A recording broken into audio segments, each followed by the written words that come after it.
associate professor of media and cultural studies, this is how my grandparents got their news. Now, they could assume that the media was unbiased because journalistic integrity was one of the most important things at their time. Yeah. On top of this, Okay. it was considered a public service, and honestly, they just didn't have many ways of getting news. Wait, what? This I just made some this morning. is how my parents got their news.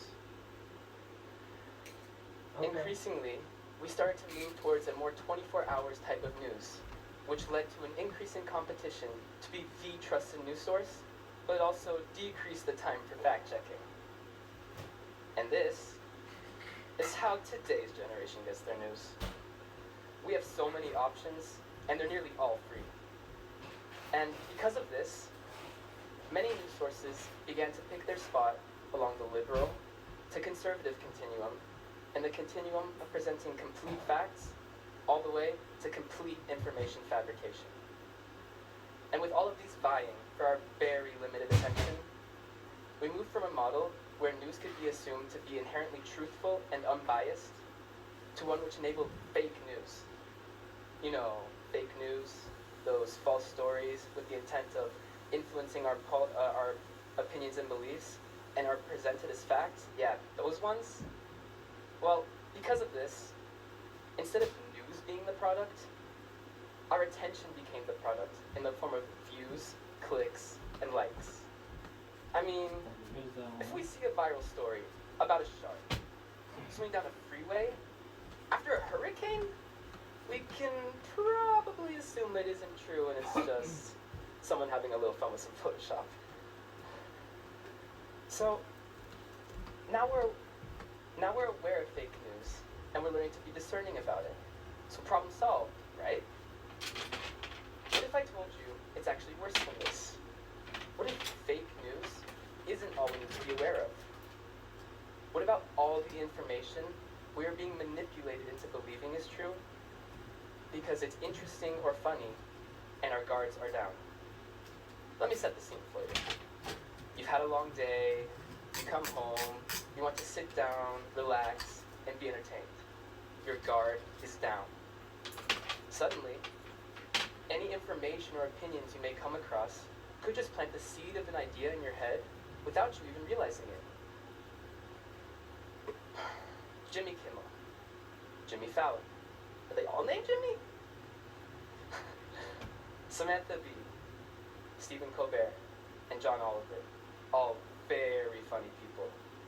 But we need to be aware of how these late-night talk show hosts are influencing our political beliefs and, dare I say it, manipulating us. Ice water, and then you brought ice out. In fact, take Jimmy Kimmel's tearful and personal resistance to a governmental health care plan on his talk show, which led to a very unusual situation. I shouldn't. The president pushing for the plan, yet facing his greatest opposition from, wait for it, a late-night talk show host. We, the youth of today, are increasingly getting our information from non-news sources. What? I've never had an ice In fact, before. 2018 research What do you mean from you haven't strategic had an ice communications cube? firm I've never Rover had an Partners ice cube before. reveals that nearly half of Gen Z rates Then you should YouTube try as it. their first But or I don't- second most important What source if I of don't news. like it? Millennials It's didn't literally even come far frozen behind that, water. 44%. What's going to happen?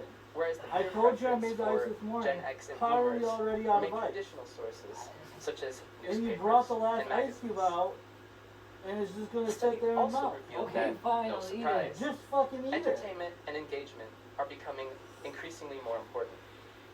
In fact, the younger you are, the more you consider the news you consume on a daily basis How to is be it? entertainment versus validating Fuck information. them.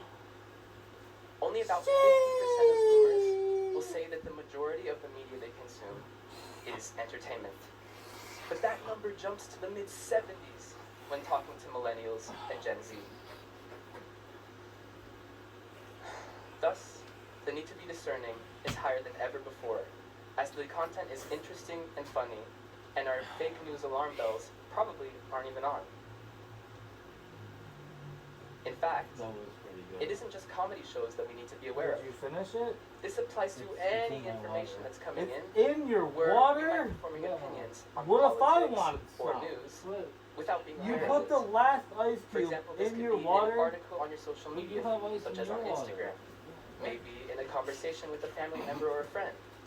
It could be on a YouTube video, and even all those Netflix shows you've been. Places that are close enough. But if you've ever been in the driver's seat of an actual car, driving along on an otherwise ordinary day, in an otherwise ordinary good mood, and then, seemingly out of nowhere, you had the sudden urge, even if just for a moment, to turn the car into oncoming traffic, or off a bridge or a cliff that you are driving on, and you have likely also had the ominous visceral realization that you are not as aware and in control of the source